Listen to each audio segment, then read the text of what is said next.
Olá, caríssimos! Vou gravar mais um vídeo sobre os melhores livros deste ano. Já comentei várias vezes que foi um ano muito bom de leituras, né? Então tive dificuldade em selecionar somente alguns livros, né? Então tive que fazer em várias parcelas aí. Hoje eu quero fazer uma específica, né? Meus livros favoritos de autores brasileiros. Normalmente, né, a gente lê muitos livros de fora, de autores estrangeiros, né? Eu mesmo estava vendo isso, né, nas minhas listas dos lidos, né, eu leio muitos livros de norte-americanos, de europeus, né, e às vezes a gente pega e não vê que tem muitos livros, muitas obras boas lançadas aqui por autores brasileiros, né, escritas por autores brasileiros. Então, eu acho que vale a pena, né, eu falar aqui dos melhores livros que eu li este ano, não só que são livros assim que são só porque são brasileiros, né, então nessa lista, mas que são livros muito bons mesmo. Realmente são livros que merecem estar aqui entre os melhores livros que eu li este ano. Então eu fiz esse vídeo específico sobre então os autores brasileiros. Eu não vou falar muito do primeiro, né? Porque esse aqui, Filosofia da Tecnologia, organizado pelo Gelson Oliveira. Então são escritos por vários autores. Eu já comentei, né, aqui em outro vídeo dos livros de não ficção, né, os melhores de não ficção do ano, os livros acadêmicos. Eu já comentei sobre esse livro, né? Então são filósofos da tecnologia, né, pessoas que estão escrevendo sobre tecnologia a partir de vários autores que não necessariamente são filósofos da tecnologia especificamente, né? Por exemplo, eu escrevi um capítulo aqui sobre Bill Churran. Ele não é um filósofo da tecnologia, né? Mas eu vou mostrar como que os estudos dele vão direcionando para a gente pensar a tecnologia, né? Com certeza, você que conhece o Bill Churran sabe, ele trabalha muito nesse sentido. Mas tem aqui o primeiro capítulo é sobre Albert Camus, né? Então veja, né, ele como filósofo da tecnologia e vários outros autores. Então é um livro muito bom para conhecer, né, os diversos filósofos que existem aqui. Esse aqui é o volume 2 já, né, lançado aí recentemente, lançado em 2022. Então vale muito a pena para conhecer esse campo. Né? Eu estava esse ano estudando muito sobre a questão de fake news. Né? Então, esse livro aqui, para mim, foi um dos melhores que eu li sobre esse tema. É muito abrangente, muito complexo, no sentido de tratar vários temas. Inclusive, tem um vídeo específico aqui no canal só sobre esse livro, né, escrito pela Magali Prado, professora lá em São Paulo, né, na Universidade de São Paulo. Né? Ela é professora de transformação digital, né? Essa é a área dela, né? De comunicação e tal. Então, é um livro assim bem abrangente, né? Nesse sentido de fake news, de inteligência artificial, questão dos algoritmos, né? Gostei muito. Bastante insights, bastante pontos, né, para você ler e depois, se você é um pesquisador, né, se aprofundar ainda mais nos temas que ela traz aqui. Realmente é um livro assim que é uma porta de entrada muito boa no sentido de explicar, né, esses conceitos aí, né, complexos de algoritmos, de redes sociais, fake news, essa relação. Então, gostei demais desse livro. Né? Então, é um livro que realmente estou usando e vou usar muito aí ao longo da minha pesquisa com relação a redes sociais, fake news. Né? É um livro assim que eu acho que é dos melhores que existe, escritos e pesquisados aqui no Brasil. É muito bem pesquisado, né? Muito bem referenciado. Então, vale muito a pena. Um livro que eu li agora no finalzinho do ano, né, esse aqui, Filosofia no Brasil, Legados e Perspectivas, do professor Ivan Domingues. O professor Ivan Domingues foi meu supervisor no pós-doc em filosofia lá no UFMG, né, um professor assim que conhece demais, né, escreve muito bem. Né, isso é legal, porque é uma leitura agradável. As referências que ele tem, inclusive referências literárias até, são muito boas. E esse livro aqui é um exercício de metafilosofia, de entender como era a filosofia, como foi a filosofia, como se constituiu a filosofia brasileira. Né? Esse é, né? Então você vê que é um trabalho de fôlego, né? Um trabalho grande, assim, que vai se debruçando, né, nas principais ideias filosóficas, a formação filosófica, não só também na filosofia propriamente dita, mas aquilo que influenciou a filosofia, né, o pensar filosófico. Por exemplo, o Sérgio Buarque de Holanda, Gilberto Freire, também faz parte aqui. Eu gostei muito desse livro porque, quem não sabe, eu sou da área de história, eu venho da área de história. Né? Minha formação, graduação, mestrado e doutorado foi toda em história do Brasil. Né? E aí depois eu fui migrando para a filosofia da tecnologia. Né? Meu pós-doc foi nessa área de filosofia da tecnologia. Então eu sempre tenho esse vício, né, de historicizar até quando eu trabalho com filosofia. Né? Eu gosto muito da intersecção entre essas duas áreas, filosofia e história.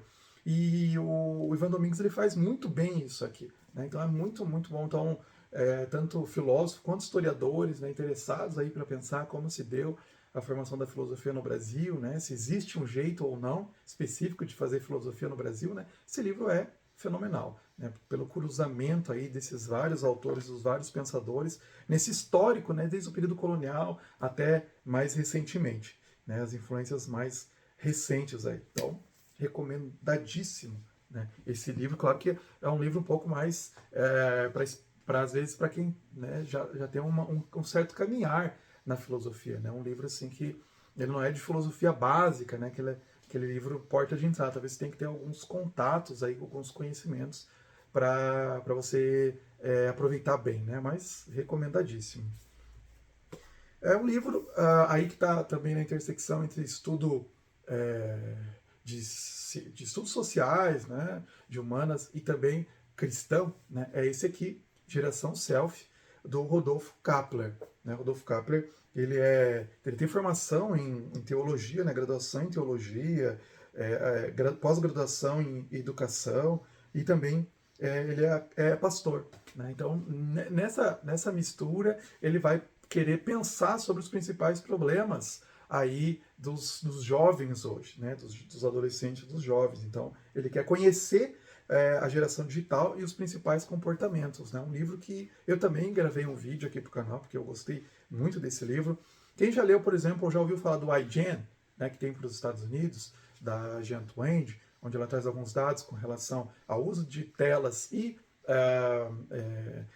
tristeza, né, desesperança, pensamentos suicidas, né, ela traz lá os dados para os Estados Unidos, o Kepler faz isso aqui para o Brasil. Né, ele também consultou vários autores, aí, várias pessoas, fez entrevista, né, com crianças e adolescentes e percebeu, né, essa realidade, trouxe essa realidade para o Brasil, o que acontece nessa relação, né, com questões de redes sociais e questões assim preocupantes com relação, né, não só à depressão, suicídio, mas também questões de sexo, né, como é que está a mentalidade. Então é muito bom você ler, porque às vezes a gente não tem essa noção, né? A gente vê assim, como que tá, né, as gerações e tal, as diferenças de gerações. E a gente não percebe quais são os principais desafios hoje, né, para os adolescentes e jovens hoje. Então, esse livro tem essa grande vantagem, né, de trazer para o nosso contexto, para a gente pensar. Então, é indicado não só para especialistas na área, né, pastores, educadores, pais também precisam ler esse livro. Né? Eu falei no vídeo que é extremamente importante a gente conhecer, né, sobre a realidade que a gente está vivendo. Então, um livro bem escrito, né, um teor jornalístico, né, uma escrita jornalística, mas sem deixar de colocar muitos dados também, muitas referências. Né? Então, realmente é um livro muito bom, porque falta muitos estudos. A gente pega muitos estudos aqui brasileiros, né? Mas a gente lê Jean Twenge, a gente lê um Byung-Chul Han, a gente lê outros autores que eles estão falando às vezes de um contexto diferente do nosso, né? Um contexto europeu, um contexto, né? O Byung-Chul Han ele acaba, né, falando do contexto, cita um pouco, né, o contexto asiático lá da Coreia do Sul, mas é muito mais europeu, né?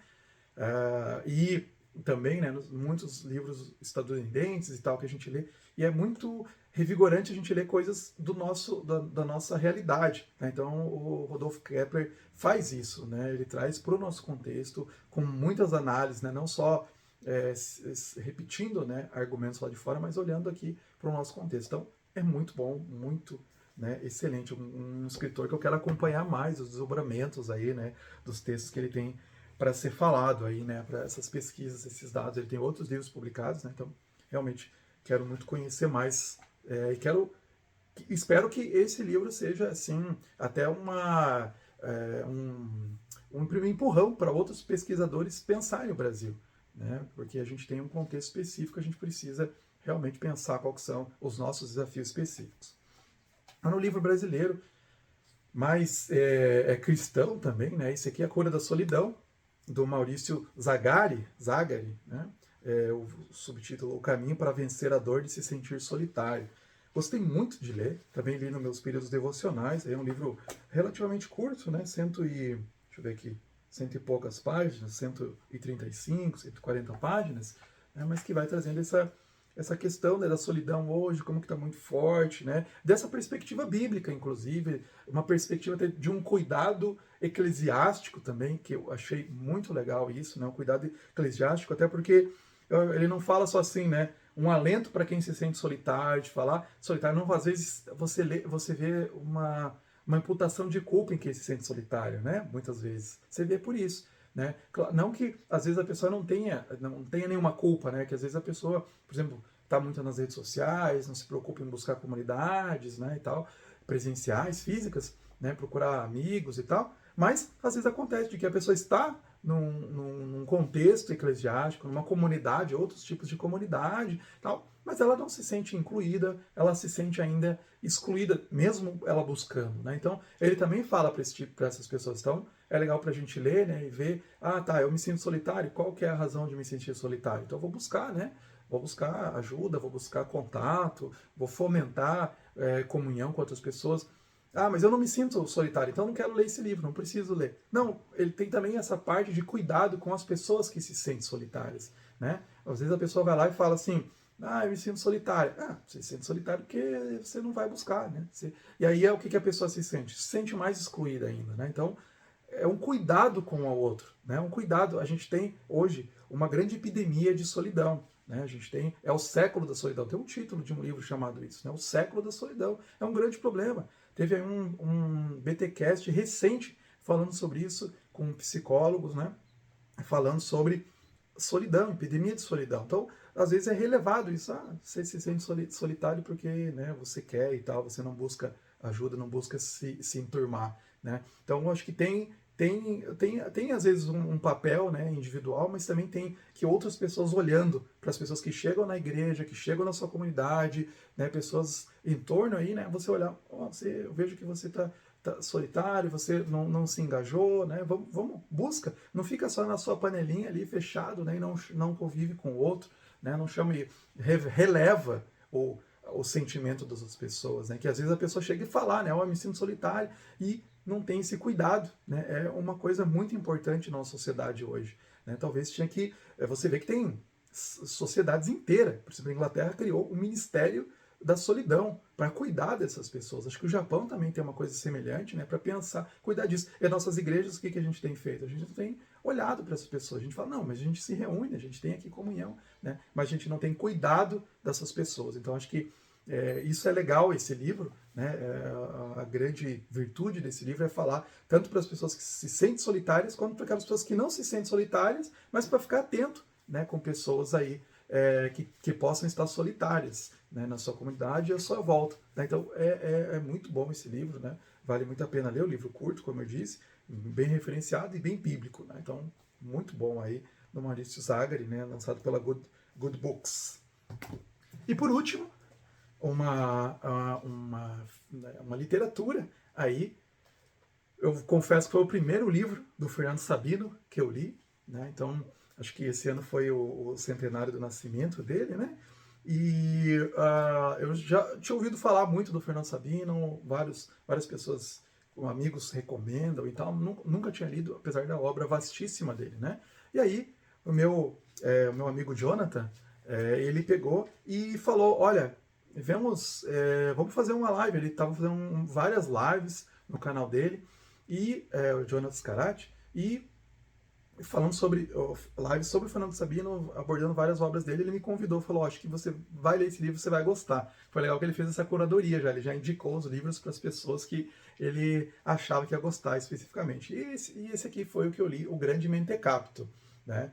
E é muito legal, porque como eu fiz a live com ele, a gente comentou bastante, né, uma espécie de uma brincadeira, né, assim como se fosse um Don Quixote aqui no Brasil, né, principalmente em Minas Gerais, né, tudo se passa lá em Minas Gerais. Ele faz uma grande, o Mentecapto, ele é meio bobalhão, assim, né, ele vai fazendo várias desventuras aí em Minas Gerais, vai passando por várias regiões. E foi legal porque quando eu me formei, na verdade eu e minha esposa, quando a gente se formou em História, a gente não quis festa de formatura, a gente foi fazer uma viagem, a gente pegou dinheiro e fez uma viagem de carro para pegar o circuito da Estrada Real, né? A Rota Real, Estrada Real, que parte ali de Petrópolis e vai até Ouro Preto. E aí vai passando por essas cidades, né? Cidades Congonhas, Mariana e tal, né, até chegar em Ouro Preto. E aí é legal que eu fui lendo e fui percebendo, fui lendo o Grande Mentecapto aqui, e fui percebendo, né, esses caminhos, a descrição que ele ia falando, né, em Congonha, lá com os profetas, do Aleijadinho. Então várias coisas foi me remetendo a essa viagem. Então foi muito legal. Né? Eu gostei muito, é engraçado, tem muitas partes cômicas assim, né, que acontecem. Então eu gostei realmente, vou querer ler outros livros do Fernando Sabino, então foi uma grata surpresa. Na verdade, surpresa assim, eu já sabia que ele escrevia bem, né, e tal, e era bom, mas eu nunca tinha lido, então, né, foi legal começar a ler por um livro tão gostoso, tão divertido. Então, né, essas foram as minhas indicações de livros de autores brasileiros. Né? Então, até eu quero incentivar você, né? Leia mais livros brasileiros. Né? Às vezes a gente lê, fica muito focado em só autores, né, da face norte, né, do globo, os países do norte, como, né, Europa, principalmente lá, Estados Unidos, né, e a gente lê poucos livros brasileiros. Né? Então tem muitos livros, muitas obras legais, não que você não possa ler, né, não deixe de ler também, né, desses países, mas também dá uma olhada. A gente tem bons livros aqui no Brasil, né, bons autores, e é legal, né, incentivar essa produção, né, incentivar esses autores, né, que estão aí surgindo, novos autores, né, às vezes, que estão surgindo, alguns não tão novos, né, mas que é legal conhecer esses autores, que eles têm coisas muito interessantes para nos dizer, porque tem essa aplicação ao nosso contexto, né? Então traz coisas da nossa cultura, né? A gente lê e de fora, né? E perde um pouco, né? A gente vê quais são os nossos problemas, quais são as nossas vantagens, desvantagens, né? Então é legal ler esses autores. Então fica aí também, coloca aí que livro brasileiro, de autor brasileiro que você leu esse ano. Se você leu algum desses livros aqui, coloca também aí, fala o que achou. Fica a minha recomendação. Todos esses livros são altamente recomendáveis. Né? Os livros que eu considero os melhores do ano são aqueles livros que eu um dia vou voltar, provavelmente eu voltarei a eles, né? Mais vezes na vida vou ler, vou consultar. Né? São livros assim que realmente me marcaram e vou carregar pro resto da vida aí eles, tá bom? Então fica aqui minhas recomendações. Até mais.